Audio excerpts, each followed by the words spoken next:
I am truly honored to be welcoming Vivien Goldman and Jenn Pelly to speak tonight. Yay!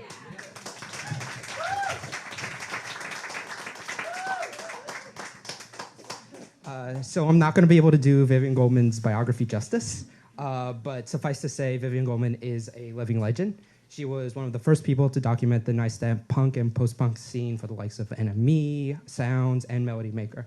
She would later serve as a PR officer for Atlantic and Island Records, write a book on the importance of Bob Marley's Exodus, and would become, and still is, the punk professor of NYU, teaching a course on punk, Afrobeat, and reggae.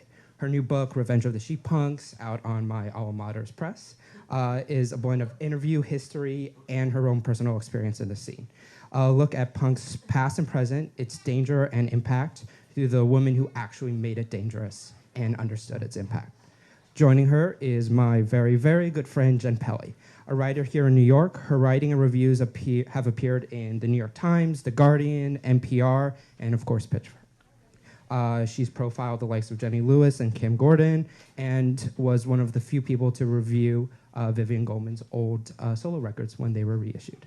Her 33 1/3 on The Raincoats was published in 2017 and is a stupendous tribute to punk's true impact. Ladies and gentlemen, and everyone in between, please welcome Vivien Goldman and Jenn Pelly.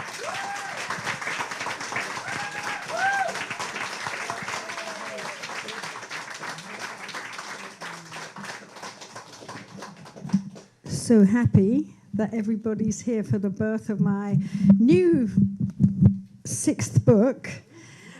And after much discussion, me and Jenn have decided first I'm going to read. I'm going to read for a bit. Then Jenn is going to talk to me for a bit. And then we're all going to talk. Yes! So, as you know, we have some special vodka from our New York vodka. Try and save a bit for the girls at the front, all right? Hang on, put this here so I see how the time goes. Okay. So I'm going to read something from the start of the book, which is called Womanifesto, the opening vamp. And I'm actually quoting myself from 1976, so that shows how long I've been in the game. Suddenly there seems to be an awful lot of women musicians or women bands in the Sounds gig guide. It seems that a woman's underground is suddenly emerging overground. When women perform a professional, hard-rocking set with no concession to female stereotypes, they're an automatic threat. They're a threat to men because they challenge male supremacy in a citadel that's never been attacked before.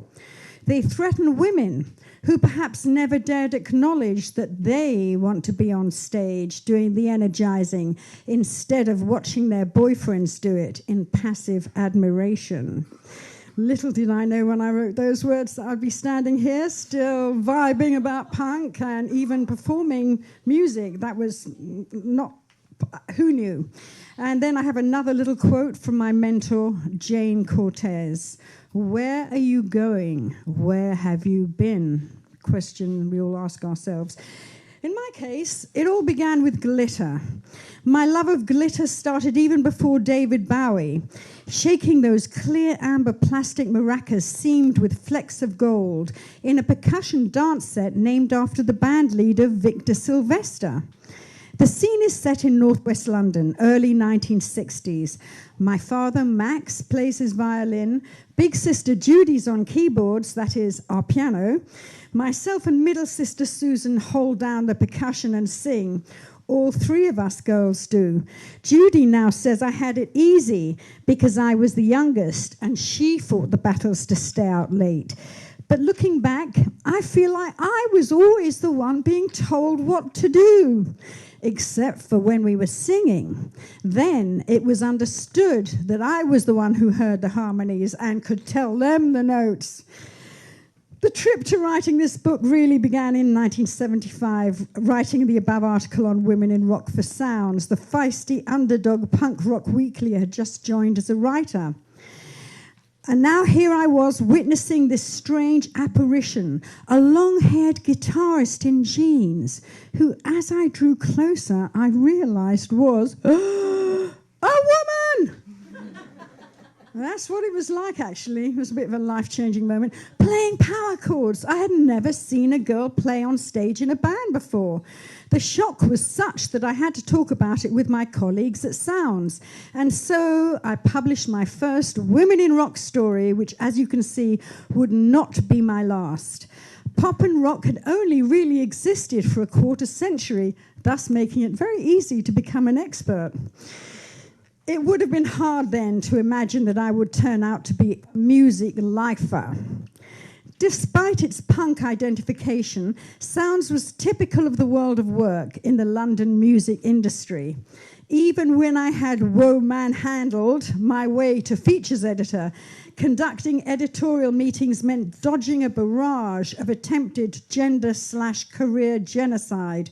My, in quotes, writers, all white and all boys, insisted women don't buy music, women don't make music, women don't read music papers. The subtext was, even if they happen to, they're so irrelevant that why bother to write about them? Did sheer cussedness dictate that I would still be writing about women making fascinating music almost 50 years on? No, or not that alone. I wanted to share the wonder and sheer exaltation of recognition that filled me. When I first heard polystyrene of X-ray specs shout, "Oh, bondage, up yours!" In those more vanilla days, I knew at once that with all its saucy frisson, the bondage she sang about was not S&M, or not only. Rather, it was the patriarchy I'd been hearing about since feminism had started to filter through just a few years before. Everything changed quite suddenly when punk kicked off. Instead of Sounds' usual seemingly exchanges with multinational record companies such as Polydor and EMI and their well-tested icons, 1960s superstars like Rod Stewart, Elton John, The Who, and Pink Floyd were our prey at editorial meetings, access dueled over with rival papers. This hitherto unknown, scruffy, Xeroxed, unofficial lot was storming our office and our awareness. It was a proper counterculture in action, injecting unpredictable fizz into a stale scene. Punk was a music for and by outsiders, and technical virtuosity was irrelevant. Absolute beginners were almost preferred. We had the swiftly ascendant male figureheads of punk like the Sex Pistols, Ray, and the Clash, hurrah, easily slotted into a line of descent from the Beatles and the Rolling Stones. But under punk's inclusionary cover, all sorts of oddballs were smuggling themselves past the cock rock guards, even women. So I'm going to read a little bit more. So that was where the journey began. And I thought I'd read a little bit. And because we're in New York, in my old hood, I'm so excited to be here, I thought I'd read about some New York people, although just know that part of the point of the book is that it takes a global perspective, and I talk about women musicians in Colombia, in Czechoslovakia, various countries in Europe, in Russia, Pussy Riot, and so on and so forth, and the Philippines, lots of different countries. So it really shows how punk was a liberating force for women artists, and how then it's a lot of people like to file it away and say it's finished and it was just a few blocks in Ladbroke Grove or the Lower East Side, but I never saw it like that. I saw it as a tool for empowerment, and I was sure, I could see that it was still impacting especially women who feel more obstacles, between, to start performing. And I went out, I was able to do that with the help of the University of Texas Press, and found that I was right. It's always nice. So yeah, there's a big spread of women from around the world in this book, but right now we're right by the Lower East Side, and that's what we're going to read. And we're going to start off with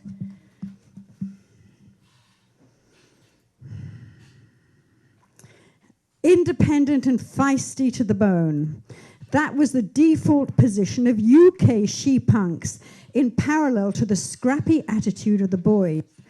However, apart from the threat of random IRA bombings, as some of us remember, Jeanette, street riots around the country, the regular fights between various youth tribes and the police, and confrontations at demonstrations, life was comparatively peaceful.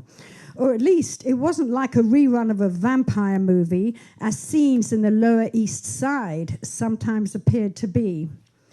The Lower East Side, where so much of New York's punk rock found a home, was low rent. To sleep in summertime, families would crowd mattresses onto the fire escapes that zigzagged up the 19th century red brick tenements.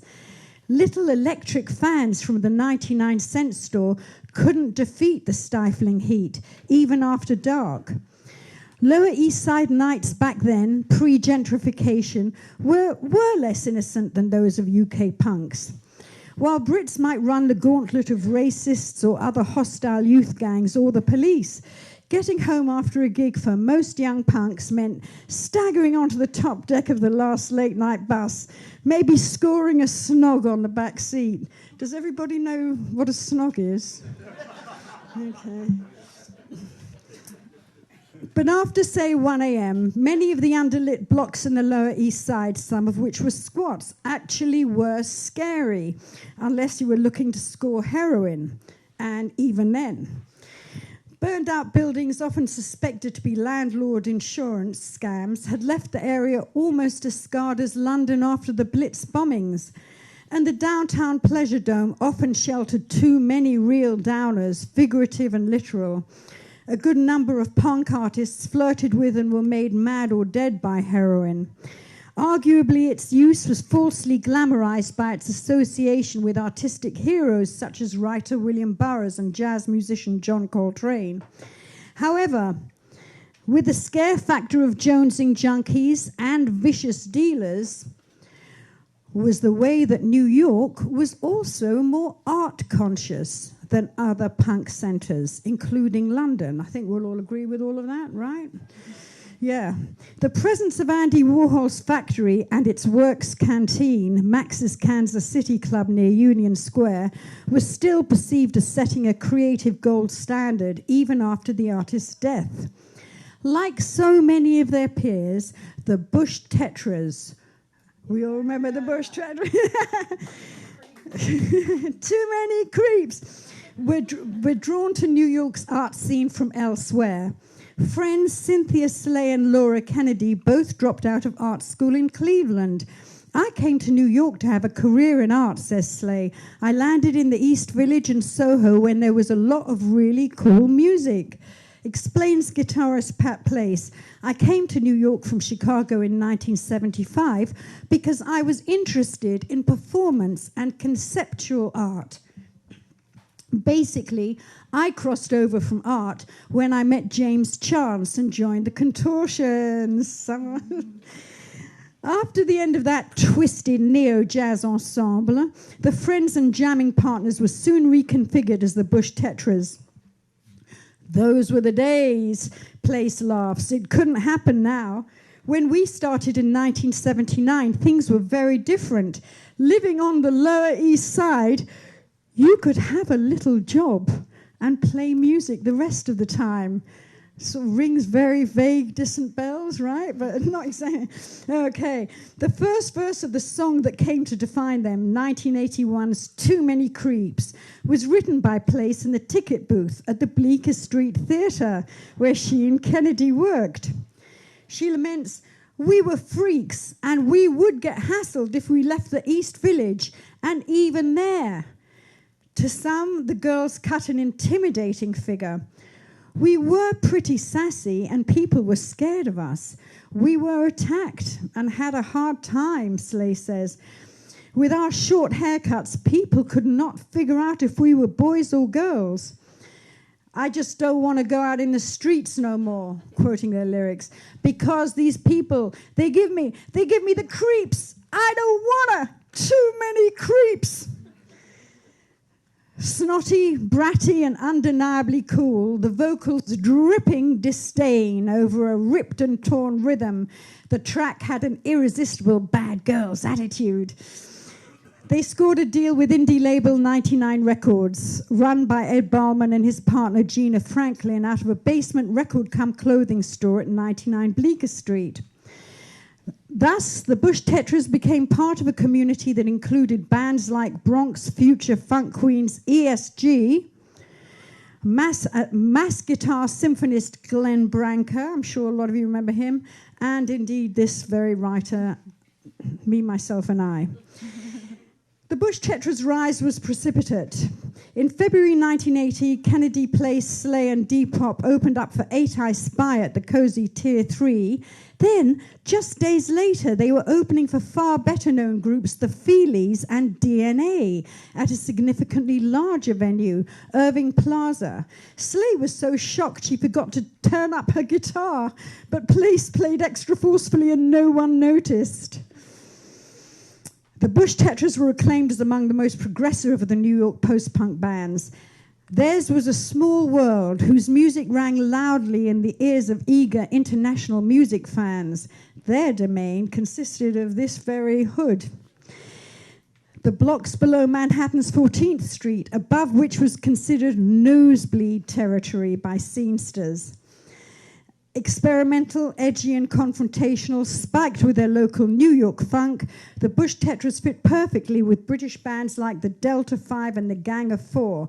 After punk's primal thrash, post-punks were keen to explore more rhythmic complexities. And how's the time going? Shall I read another little bit, or should we move on to the... Okay, so... Another little bit about another New York band, yeah? Okay. ESG. To be cool was to be real, a survival technique in an often hostile context, as the Bush Tetras observed of life in nosebleed country, above the gilded grid of New York's quasi-equal 1980s downtown. There in Punk Zone, even if it wasn't fully manifest, at least gender equality was culturally understood as a shared theoretical goal. But way above even Midtown's nosebleed country in crack-ravaged Harlem and the neighboring Bronx, home of ESG, Emerald, Sapphire and Gold, the Scroggins Sisters' minimalistic punk-funk band, the hostility was on a different level. The threat was more general and immediately physical, particularly for the youth. Rejected for aid by the federal government, New York City was a national no-go zone, and its own forbidden cities were Uptown, Harlem, and particularly the Bronx. The Scroggins family was caught up in the regular infernos captured in the 1972 BBC documentary, I'm sure you've all heard of it, The Bronx is Burning. In it, Upper Manhattan looks like Dresden after the Blitz, mostly just gone. Looming skeletal remnants of buildings blasted into abstract sculpture. Often set for insurance, Uptown's wanton arson and carnage occurred amid manipulated violence from gangs and drugs. Coke, crack, angel dust. Some elder Scroggins siblings got hooked, but ultimately escaped dope's shackles. Still, as if to bear out the scary adage about art blooming in adversity, the Bronx was creatively fertile, with graffiti brightening burned-out tenements and always buoyed by glittering local Latin sounds like salsa and merengue.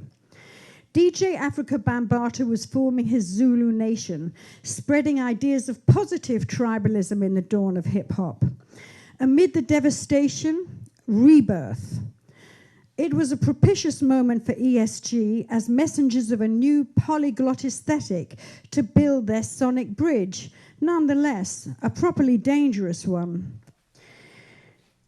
Along with the Bush Tetras, who both inspired ESG and loaned them amps, They became part of downtown New York's post-punk new wave circuit, playing fabled Manhattan venues like the Mud Club and Hurrah in the early 1980s, then taking their tensile, pared-down punk funk to Europe.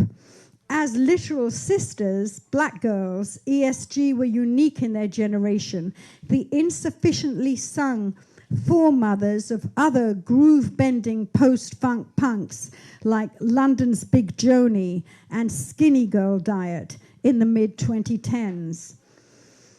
Effectively, ESG were executing the same process with live instruments that local DJs like Kool Herc and Bambaataa were developing in the new science of turntable skills, extending the rhythm breakdown section that usually demarcates a song's hook and chorus till it becomes the whole sound.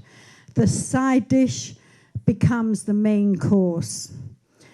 The sisters were shy, but clearly determined when I first met them in the basement offices of their and my label 99 Records at 99 Bleecker Street.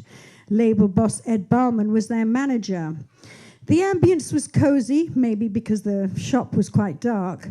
A similar subterranean intimacy inhabits the blare of feedback, the slow burn of 1981's stripped-down, pungent Moody. It's a song by ESG. Its light-fingered middle eight conga breaks stinging, bringing the Latin barrio that ESG heard from their project windows into post-punk. A blast from the past and future, it became an underground classic, frequently recycled, and a house music staple. Later, they were picked up by Manchester's progressive dance industrial label Factory Records before working with different indies and building their own networks. They may have smoldered, but ESG were never extinguished. In 2018, the band undertook an international tour that was sold out a year in advance. There are avenues today we never had. I wish the internet had been available when we started out, because it would have freed us to do, meet, connect, muses Renee.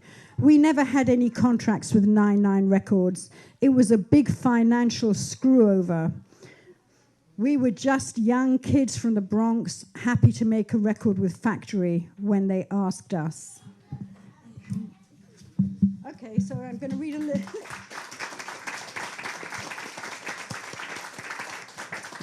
I'm just going to wrap it up with a little bit from the outro. So, if I can find it.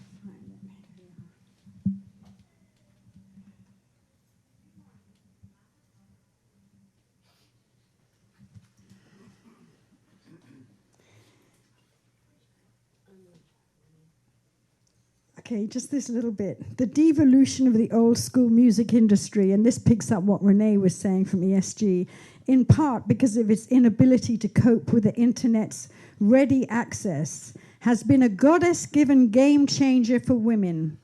There is a sense that the weakening of the once absolute grip of the old Boys Town record industry creates an exhilarating space for today's artists, new platforms for new and seasoned voices.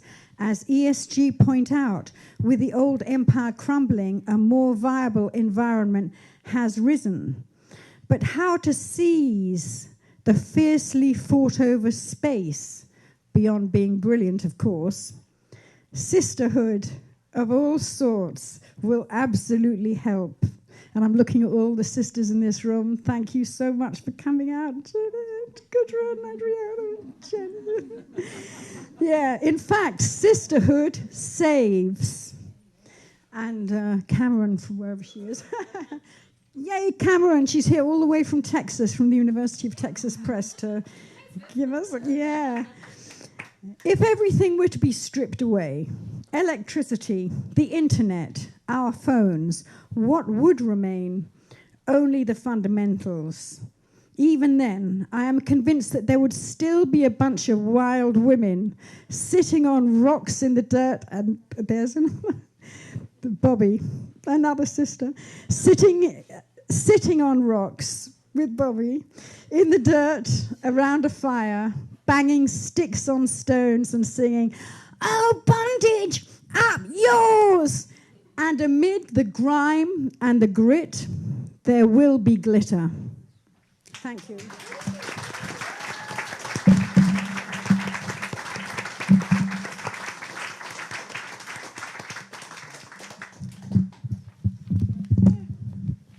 Thank you so much for reading all of that. Amazing. I just wanted to share a quick anecdote about when Vivien and I appeared together here at McNally Jackson at the end of 2017.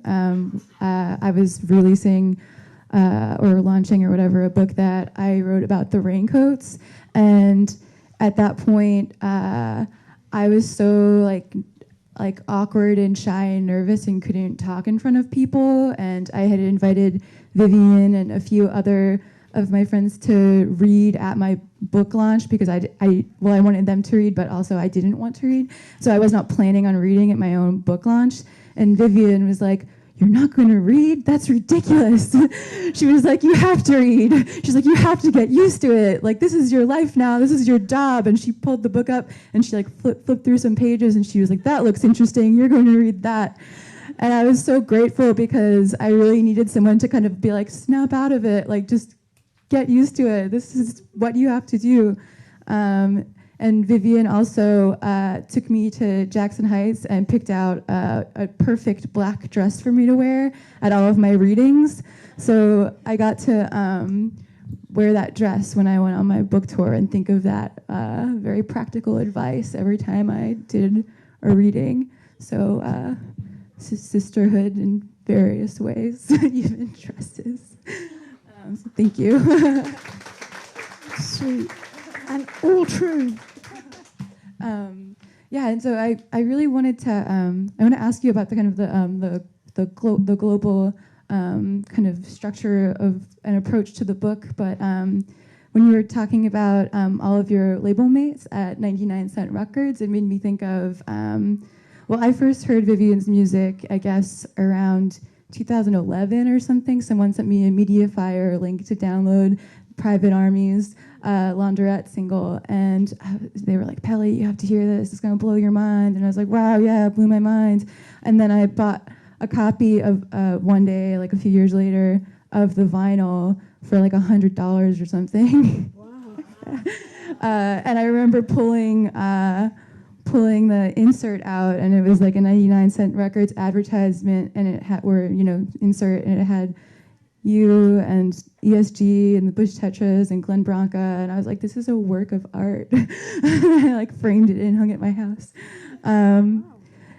But anyway, I wanted to maybe start by asking, like, why now for this book? Like, how did this happen? By the way, before we began, I begged her, I said, "Don't ask me any difficult questions because I don't want to flunk." So, okay, how did it all begin? Well, it actually is sort of very meta because it partly all began because of Jenn Pelly. A label in Europe asked me to reissue my old music from the early 80s, and I sort of gathered it all together, including my work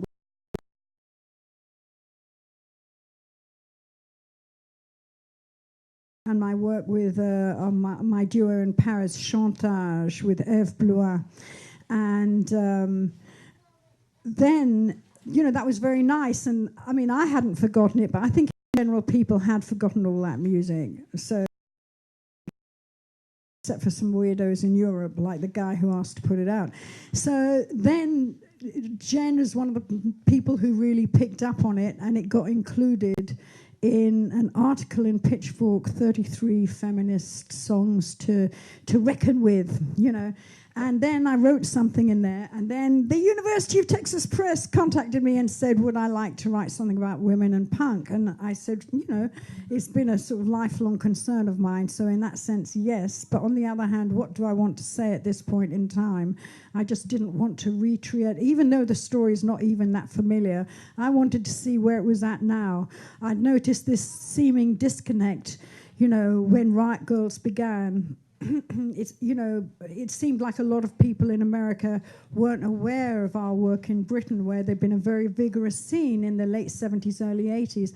But as I discuss in the book, it's a fact that in the early 80s, it was like a hard time for women, and our gains were really sort of stomped on. And, you know, history has a way of erasing the work of women, as I'm sure many people in the room are aware. And as I mentioned in the book, you know, there's actually a whole book about it by Tilly Olson called Silences. But it is an existing phenomenon. So it was like all that work had been almost like washed away like a mandala. And, you know, I wanted to piece it all together and see where it was at now globally. And, you know, like I was saying earlier, I felt that it was wrong.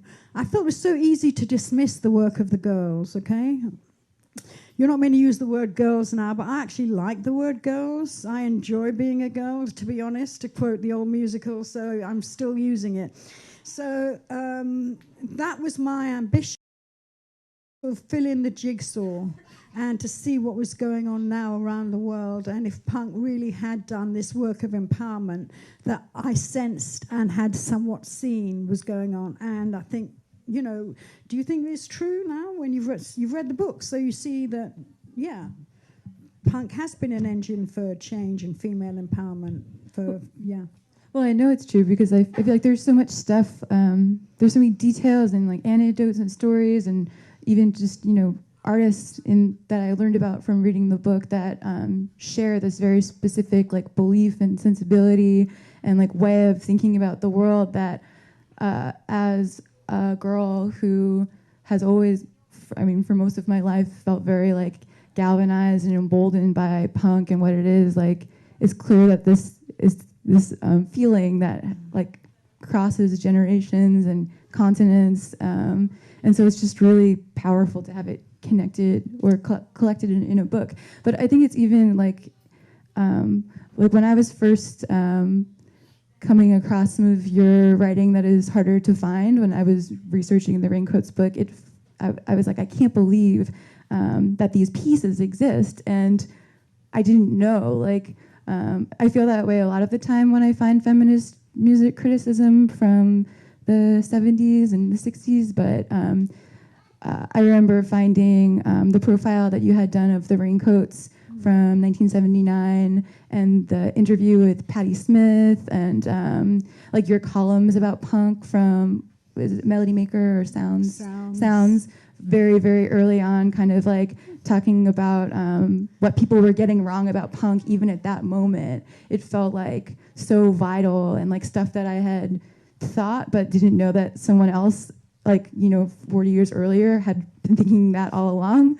And it just felt so wild to find those pieces. But something I wanted to ask you is, well, I really, really love that the book kind of doesn't take like a linear or kind of like conventional approach to talking about history. Like it's structured so that each chapter is like a mixtape with artists from different parts of the world and different eras of time.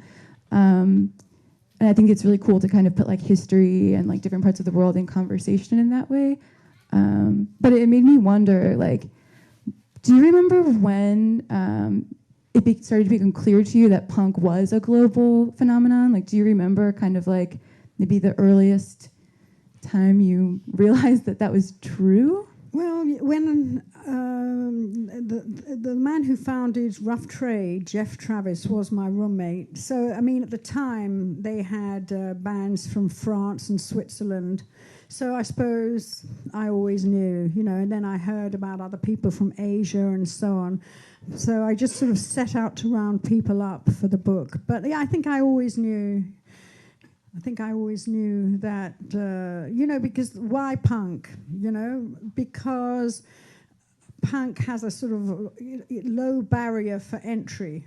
You don't need to have been studying for 20 years and, you know, be at Berkeley or something to play punk. So, whereas, you know, men have so many role models, don't they? I mean, just everybody's a man, mostly. And, you know, in music, so you had to sort of seek out and create our own role models, or just to make the work, you know, in defiance of the way things basically were everywhere around the world. And I just sort of sensed as well that it was still rocking on. So when I speak to like Kartika Jaja in Indonesia, who I speak to in the book, she's very militant, and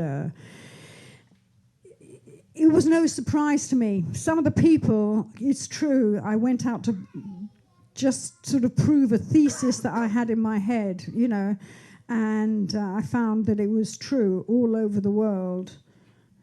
Punk still today carries on liberating women who otherwise might have been intimidated by the weight of history, not to even dare give it a go.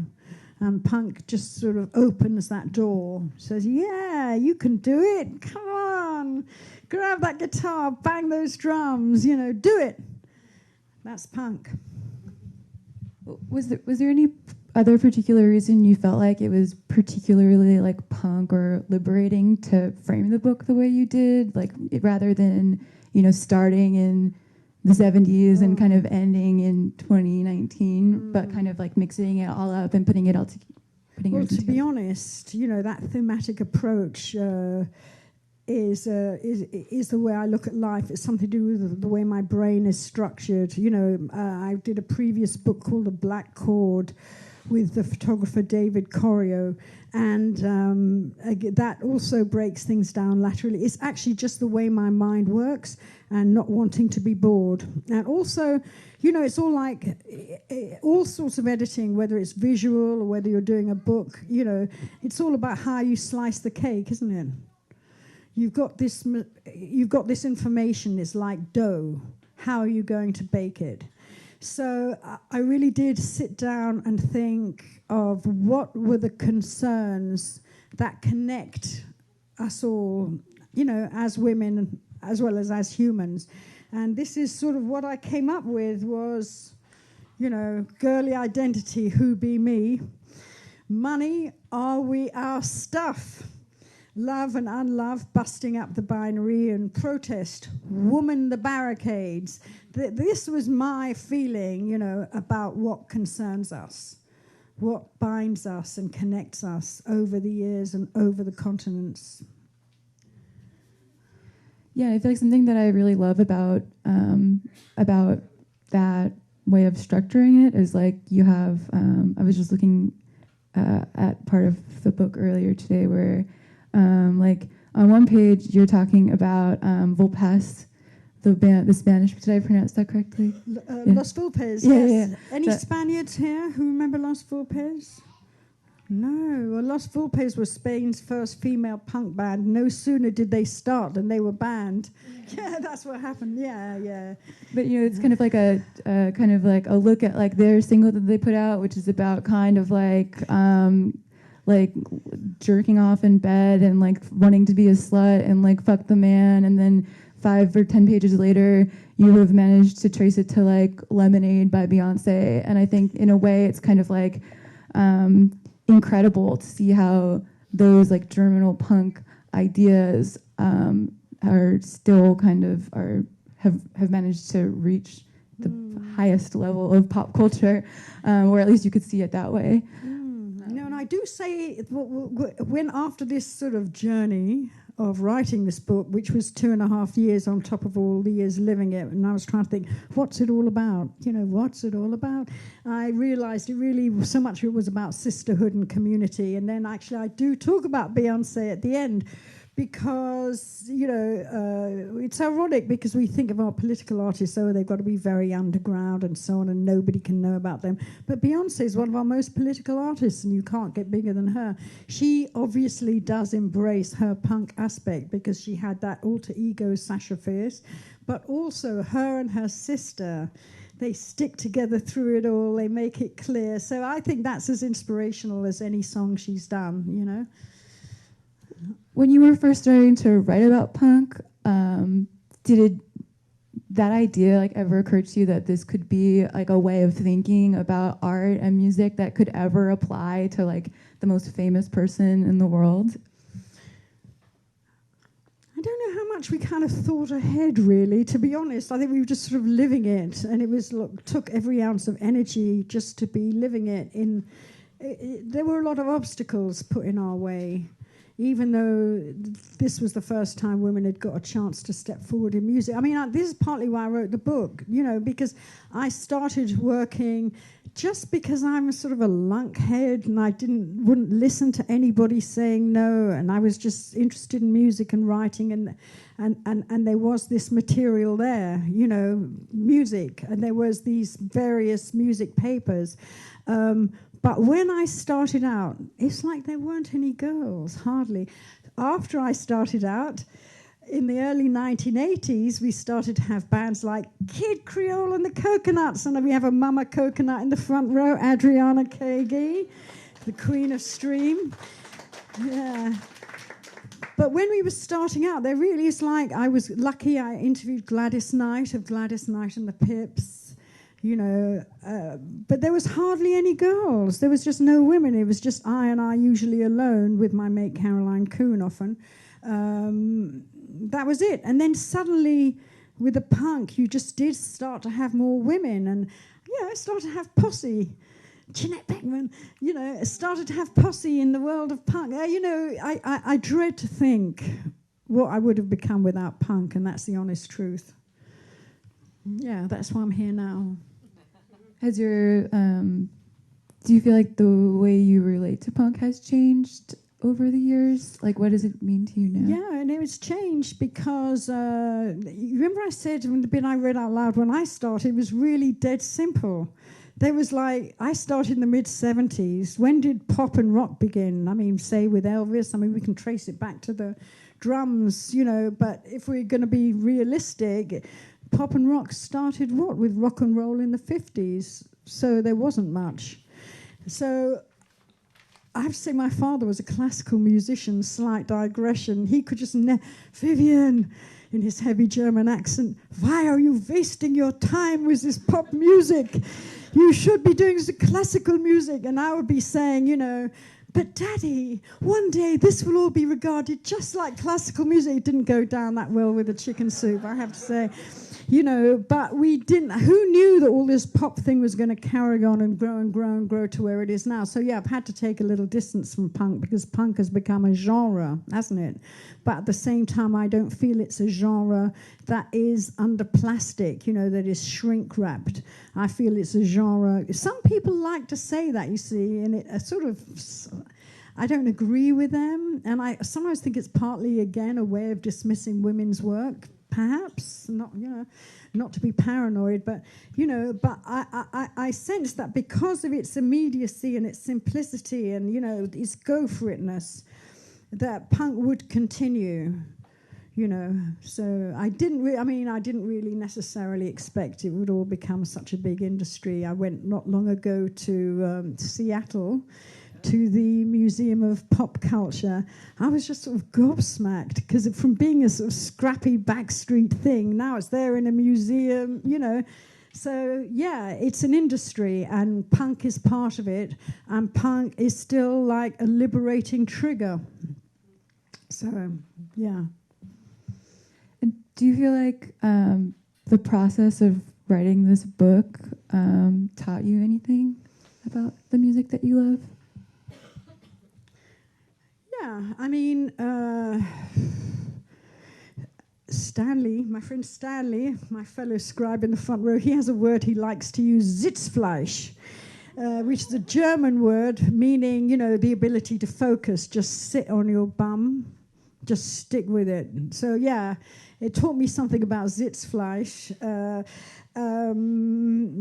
But also, yeah, the liberating force of the music.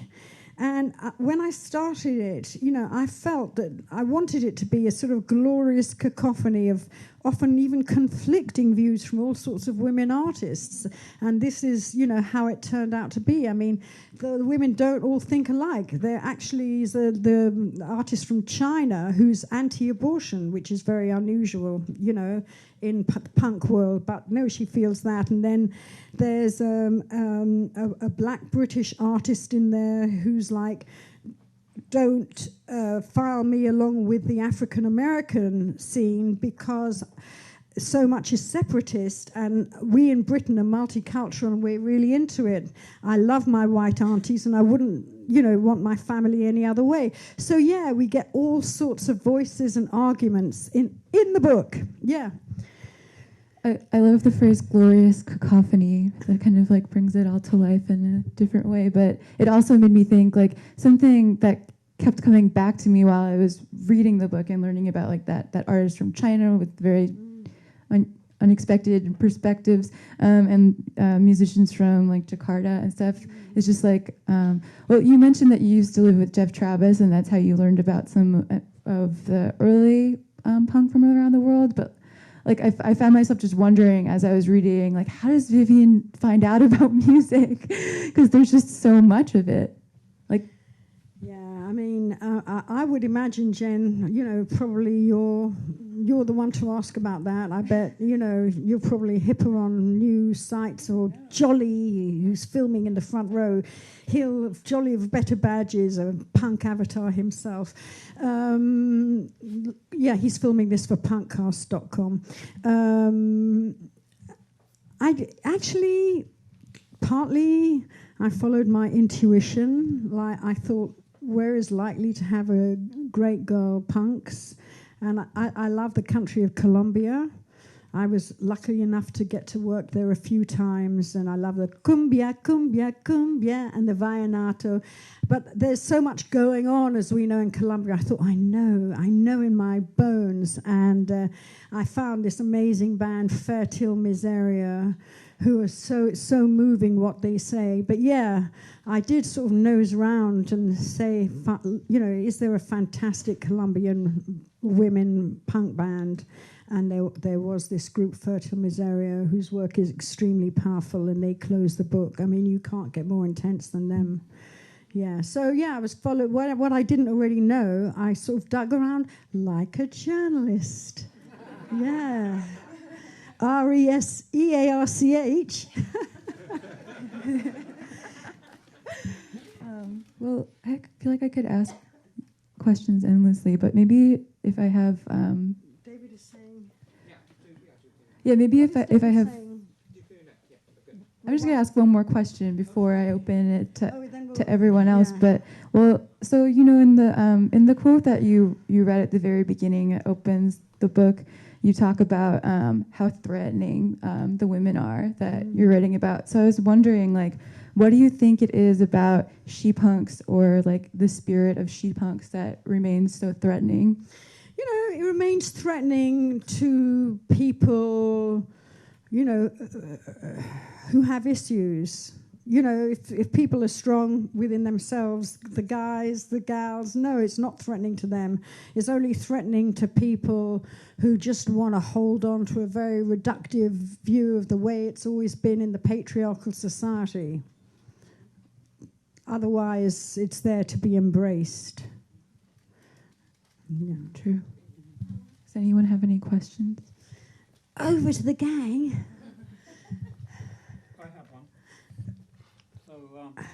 First, Vivien, I'd like to compliment you on your stockings there, tartan stockings. Well, Jolly would notice the tartan tights, tartan, or plaid as they call it here, a punk visual motif. And also, I've known Jolly forever from the first punk days. And Jolly, I got these from the girl from before, okay, from that stall in the Portobello Road.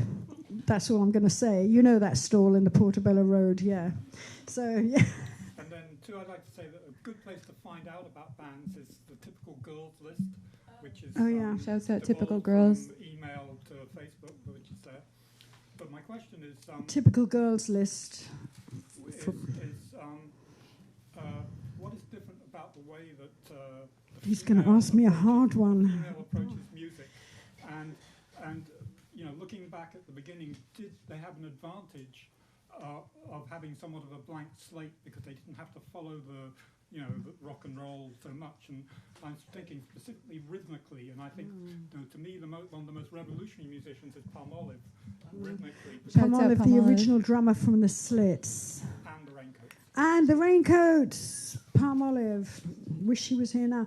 So yeah, I mean, that was a question that I always used to ask myself. In fact, rather pointedly, in another quote from that 70s era, I do ask somewhere, if women were to get to make music in any numbers, what would it sound like? I mean, how sad is that? You know, but yes, I think that women did introduce, you know, groups like the Raincoats in particular and the Slits. There's like a more shifting dynamic, not as anchored, a bit more harmonic in a way for those jazz lovers who are here.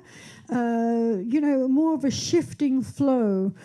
It wasn't as tightly tethered to that four on the floor rock thing, which I personally, you know, sometimes drives me mad to hear loud dominating four on the floor rock drums, and I very much welcome the more shifting landscape of some of those slightly harmonic women groups. Yeah, thanks, Jolly. In your article about the Raincoats, you called it the windswept approach, which I use that word to describe rhythm that I always remember. Oh, jolly nice. Oh, thank you. What about you at the back there? Surely we can drum up one question, even if it's from somebody I know. Am I going to have to call you up by name as if we were in class? Hi. First of all, thank you for coming out tonight. Oh, thank you for coming. I think a lot of us take it for granted how easy it is for subcultures to find each other now with social media and the internet. And I'm always so fascinated to hear what was it like whenever things were burgeoning for people to find each other, connect, stay in touch. You know, what was the community like staying in touch? Such a good point, because it's a bit like I was saying in the reading. You know, now people are scattered, aren't they? I mean, here people are moving from the Lower East Side, unless you got a foothold back in the day, unless you're, you know, very well hooked up. The creative community that used to be in what I talked about in the bit about Bush Tetras below 14th Street, and similarly around Portobello Road Market. I mean, in Portobello Road, we used to have like The Clash, The Slits, Aswad, so many bands, I hardly know how many, you know, and you'd run into them in the market. And similarly around those clubs and the Lower East Side back in the day. So now we obviously, you know, people are scattered. In England, people are scattered all over the South Coast. And here they're scattered to Philadelphia, Pittsburgh, Baltimore, you name it. But I'm right, aren't I? Yes, you know. So, yeah, we have to look online. And, you know, online, like Jolly was saying, with the typical girls list. You know, I personally, though, I do feel nothing quite replaces the good old F2F like we have in this room right now. You know, we can look meaningfully into each other's eyes in a different way, you know, we really can communicate. So this is just, you know, the way it is now. So to quote Trollope, it's the way we live now. So, you know, we have to use the Skype and WhatsApp to look into new friends' eyes that we found online. Yeah. Arthur. Vivien, I really appreciate I can't wait to read this book. And one of the things that I know I've talked to you about before, too, is just the role of women in punk publishing. And, you know, we have some people who started fanzines.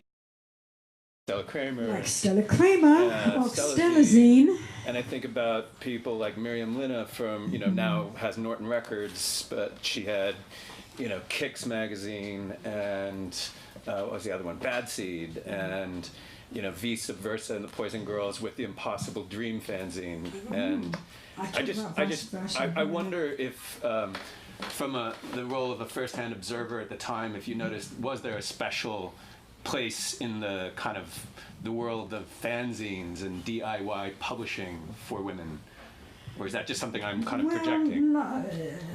Jeanette, I'm trying to remember. Jolly, fanzines by women in England. I remember Sniffing Glue done by a bloke, and the recently disgraced Danny Baker, slightly sad story.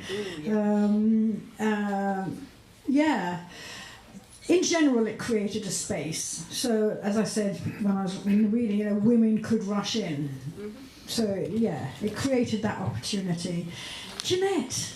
Well, I was just going to say in relation to Legendary photographer Jeanette Beckman, by the way. Yeah. Punk and hip-hop diva, yeah. Well, I have to say, Vivien gave me my first job in music photography. Oh, I think I better give her the microphone. Speak up. More nice things about me, please.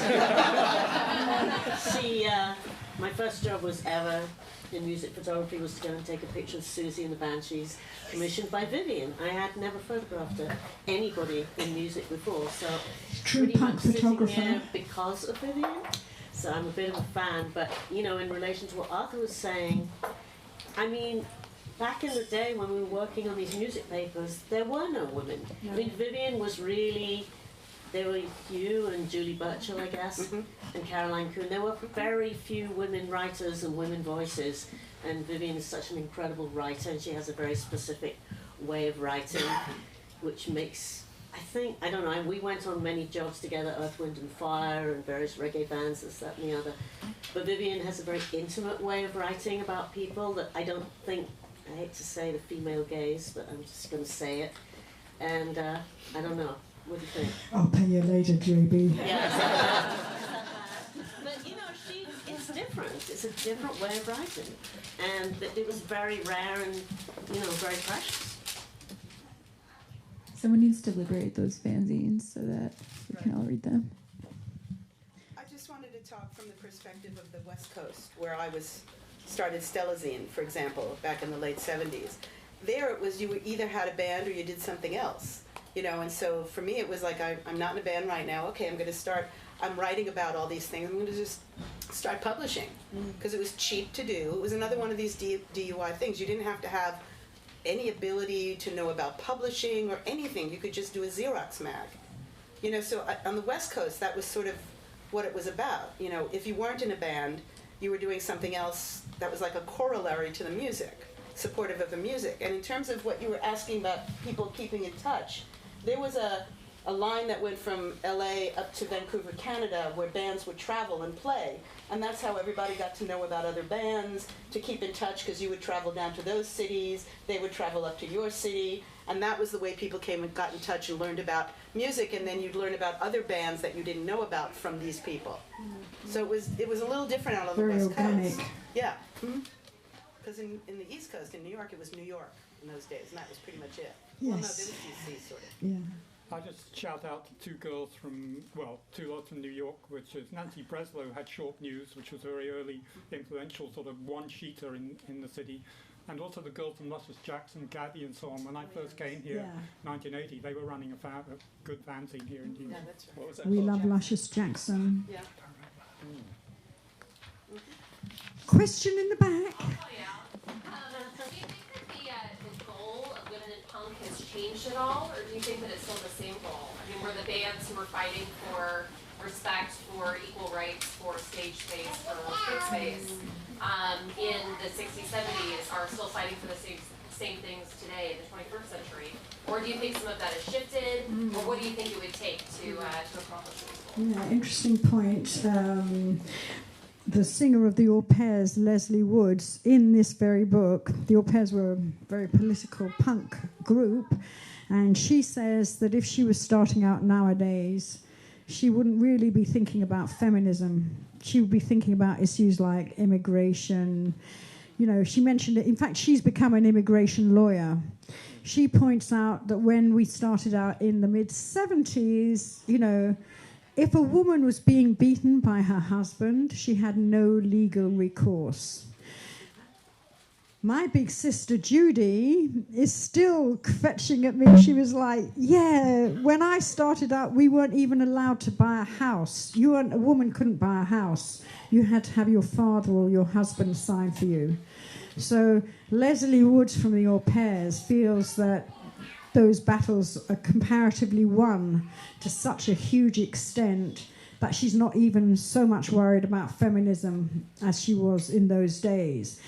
However, she would also agree, if she were in the room, that even though, Me Too and what have you, there's still a reductive attitude in the industry. And I still think to a large extent, bookers, won't they often say, oh, we're doing a festival, oh, we've got our girl band. This is what there's still that attitude. So although things have improved immeasurably, or let's say things have improved measurably, but there's, still an awful lot to do. Jolly! Your other expertise is reggae. And in the early days of punk rock, there were practically no punk records. When we went down to Portobello Road, we were down there buying reggae singles on a Saturday. And some of us still are going down there to buy reggae singles. I'd like to ask you, how much do you think that women led a lot of the influence of reggae into punk? Because, people like Patti Smith with Radio Ethiopia, and the Slits, and the Raincoats, and the whole thing of Lovers Rock, which was going on at the same time. Oh, it's opening up so many areas. Just to explain quickly, Lovers Rock really was the first sort of black British pop, and it was girly harmony groups like 15, 16 and 17, and I still really love that sound to bits. It never really travelled to America, but try and look out for it. Definitely all the females were influenced, but I think there's a special affinity between women and the bass. It's a kind of a yin and yang thing, Definitely women love dub and reggae, but I have to say, everybody was into it at that time, not only the girls. So that's the only thing I would say. There's actually a CD called Wild Dub that is of punks doing dubs. And in fact, disclosure, I'm on it, but so's The Clash and so's Grace Jones, so's loads of people, Generation X, loads of, reggae and dub shaped a generation. And, I teach about it at NYU. I've got a course called Dub Nation. And, I would argue that without dub, we wouldn't have had EDM, which is apparently now passé, but we wouldn't have had any of this, electronic dance, because dub was the first music to use the studio as an instrument, and dub invented the remix. Yay, Jamaica, yay, dub. So, but I think it affected everybody equally.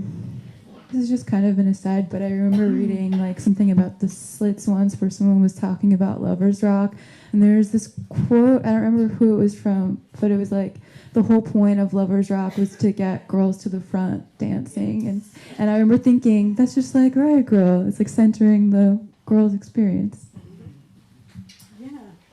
I hear there's not that much close, slow dancing on the dance floors of today with the youth of today. As Linton Kwesi Johnson said, the youth of today and the way them stay. I'm like, and I talk, do you ever pull? To me that was the whole point of going out. And the whole point of, what's the point of being a DJ if you don't know when to bring the slow music on so that people can get off with each other and snog? I thought that was the whole point, but anyway, you have a question. Yes, a couple, but let's start with one. So, any surprising discoveries that you made while you were researching of artists or themes for doing the book? Well, I was pleasantly surprised that people were thinking along these lines. These core themes did seem to resonate for everybody. Maybe one of the most surprising things was one early American reader of the book. I talk about the Delta Five, who are from Leeds, and part of that sort of lefty scene they had in Leeds with the Gang of Four. And Bethan Peters, the bass player, my pal Bethan, she says, no guys would have given us any grief. They wouldn't have dared. So one American reader read it and said, but how can that be? Because how can she even say that? Because look at Riot Girls. It all started, a torrent of abuse and, just terrible times laid on these young women, mostly it seems by men, and the awful times that they had that made Kathleen Hanna gasp, when she realized the torrent of pain that she'd unleashed by creating a safe space for these young women. I have to say, no, it's not always like that. You get to a sort of gritty, crusty, lefty place like Leeds, and no, the men realised if they ever had a chance, we were going to have a chance with a girl, they better, try and at least act feminist, even if they weren't. So, yeah. The hardcore scene of the 80s maybe didn't breed the same type of thinking that the 70s Marxist bleed scene did. That's it. You know, in those riot girls in the 90s, they didn't have the ideology. They didn't have those sort of gritty leftists. Right. Am I right? Am I wrong? They had a feminist ideology, of course, but you know, the whole community wasn't down with it, as evidenced by the fact of the battles that they faced. Yeah, I think there's just always work to be done, which is something that, you know, Bikini Kill Toby Val has been saying since Bikini Kill Reunited, just the last month or whatever. So even if there were some male feminists in the 70s, if there's one thing that stays the same, it's that the struggle does continue. Exactly. And if there's, I suppose, one thing I've learned, I've got to be honest, I think with like Rock Against Racism and stuff in the 70s, and it was post-war and post-Second World War, because it's always post some war, unfortunately. And I think we thought a lot of the battles were won. I really think we were delusional. So as we deal today with the rise of fascism around the world, we see that we can actually, you know, only relax in moderation. You've got to always be alert and, you know, fighting those sort of big intractable things like fascism, sexism, the patriarchy. I mean, here in America right now, it's insane the way women's rights are under attack in a way one wouldn't have believed could be possible. So just goes to show we've got to keep on keeping on.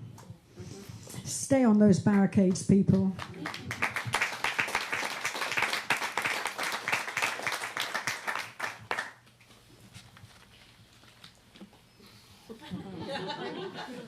Were there any artists or themes you wanted to include that you didn't get to or elaborate on more? Well, you know, the thing is, I could have just carried on. You know, people might say, oh, this band's not in it, oh, that band's not in it. You've got to stop somewhere. This book is half as long again as it was contracted to be because it just kept growing.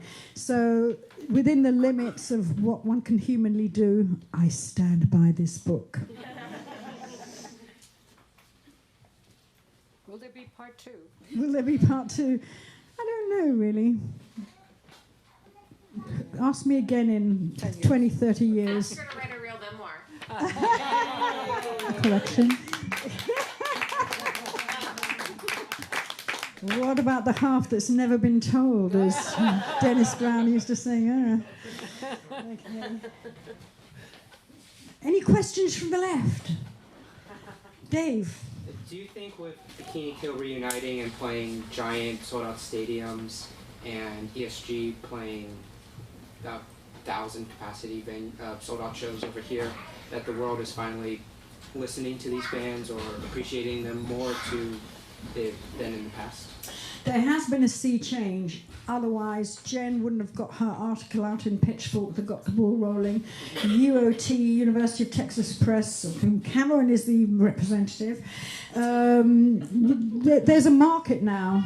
There is a market now. Last couple of years, we had a bunch of memoirs, didn't we? My pal Chrissy Hind, Kim Gordon, yada yada. I feel like Patti Smith changed everything by writing her memoir and winning the National Book Award. Yes, Patti Smith, fantastic writer as well as musical artist. So yeah, but you know, there's, as you were saying, there's still work to be done, and I think there will be work to be done for the foreseeable future. So let's kind of not make it something to bring us down, because it so easily could, but just say, yes, let's exult in it. We're here, we're in a struggle, and let's enjoy the struggle, and you know, do our darndest to make sure we get the outcome we want.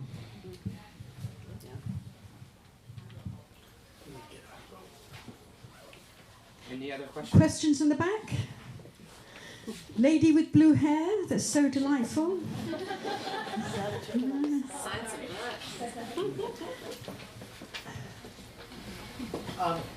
Just to sort of build on Jolly's question earlier about the reggae side of your career. I mean, you were one of the first really to be writing about reggae consistently and really living in two different worlds. How did you navigate you know, being a feminist with the 70s, 80s reggae world. I mean, that's a really, I mean, literally patriotic. I do talk about the big argument I had with Peter Tosh in this book.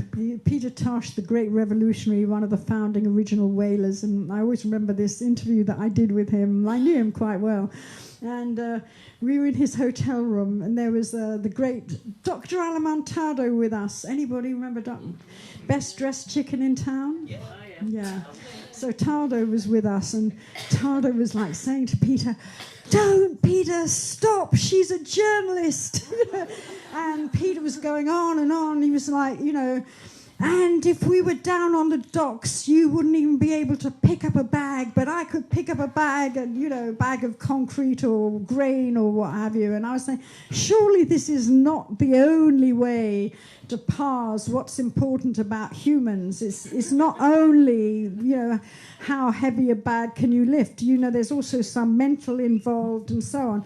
Anyway, so he, you know, he was very loving to the women in his life. I don't want him to sound like he was an awful guy. I'm still very fond of him, you know. And he was a great revolutionary who gave us so many songs to live by. But he couldn't connect those dots. I mean, the Caribbean, very patriarchal place.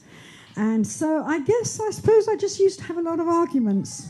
That was it.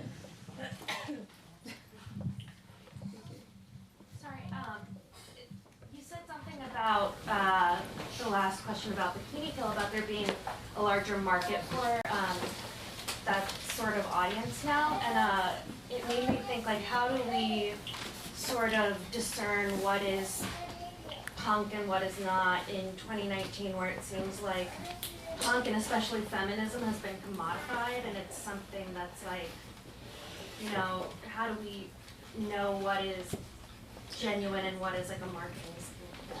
Oh, because marketing gets so clever with those algorithms and so on. Well, I think it's like a, as they say in Jamaica, who feels it knows it situation, you know? If it gets your blood coursing and if it makes you look at things critically, then you know it's authentic. But by the way, what we were saying earlier, I didn't mean to say that people in the north of England didn't have any domestic violence, because of course they did. Okay, after we spoke, I just thought of that, you know, but it wasn't the sort of overwhelming thing that it became for the Riot Girls community. Yeah, so I think it's a who feels it knows it. You'll know. Were you friends with Don Letts? Oh yeah, I'm still friends with Don Letts. Yeah. You guys influence each other, like. Well, the thing is, it was just that was the nice place to be, and Jolly was there. You know, me, Don, and Jolly all lived in Ladbroke Grove. It's just a small area. There was a very West Indian area. There was a lot of these reggae clubs called Shebeens, and punks used to come down there and dance but it was predominantly a Rasta scene. But it was Ladbroke Grove, so it was like a bit multi-culty. So then Don would take the reggae records and play them in the punk clubs. And as he often says, you know, they were the records at the time, and they were the good records. Punk records were just starting to come out, and actually at that moment, I mean, we can, compare it to certain other scenes that had great music, like the loft jazz scene of the 60s or something. But just there was so fantastically fantastic, the reggae of that moment. It's hard to match, you know, still stands as, you know, some of the best, one of the greatest music scenes ever that still attracts people now. So yeah, he would be playing that music. But his family were from Jamaica, and his father had moved over from Jamaica with his records and was a DJ. But yeah, we were all just grooving together. Yeah, yeah, and still are.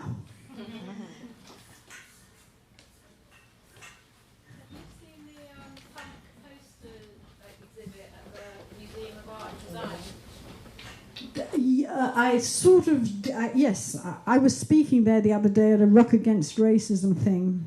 Yeah. Yes. And while we're talking about that, you know, there's also the Museum of Sex punk show that I co-curated with Colin McCormick and Serge Becker and Lissa Rivera. So yeah, punk is in the in museums now. Yeah, who to thank it? But still, you know, there's like pick up with what you were saying. You know, punk is like a beginner's sound. When you get really good at it, you start being post-punk. You know, so although punk has been commodified and you can buy leopard skin tights much more readily than before, it's still there. You've still got to do something, and when you start making those angry, sort of brusque, sound with a lot of heavy energy, you'll always be punk.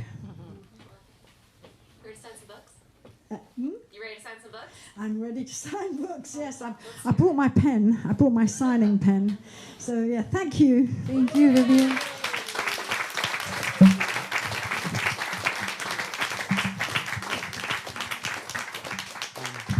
Thanks again for coming. Vivien will stick around and sign some books. Feel free to get it signed down here and just pay for it before you leave. We would really appreciate that. Jenn has books as well, if you would like to check those out. Thank you. Have a nice night.